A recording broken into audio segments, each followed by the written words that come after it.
कैसे बरियतिया जइबो। पापा जे उठले चिहाई त हँसेले ठाठाई त हँसेले ठाठाई के। अरे बाबू मलिया के जामल तोहार फूफा हवे उहे हो मौरिया ले आई है उहे फूफा मौरिया ले आई है।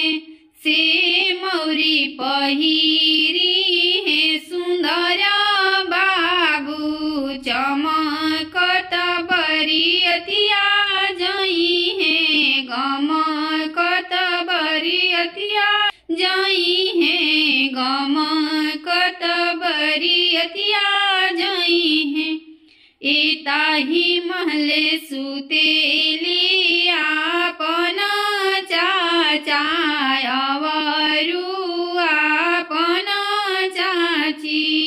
एताही महले सुतेले सब भैया लोग अवरु आपन भाभी अवरु आपन भाभी।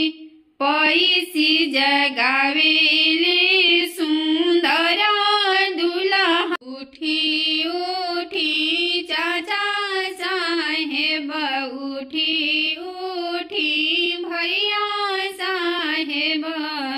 अरे भैया बाजा जावाना सटवाली आइले कैसे हम बरियतिया जइबो कैसे के बरियतिया जइबो।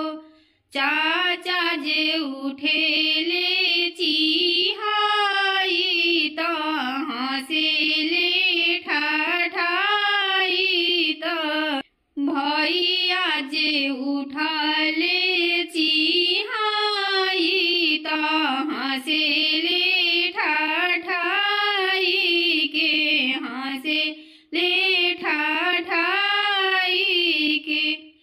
अरे बाबू बाजा जावा के जामल हवे कौन जीजा उहे जीजा सटवाले आई हैं उहे जीजा कुटवाले आई हैं उहे जीजा टैयाले आई हैं।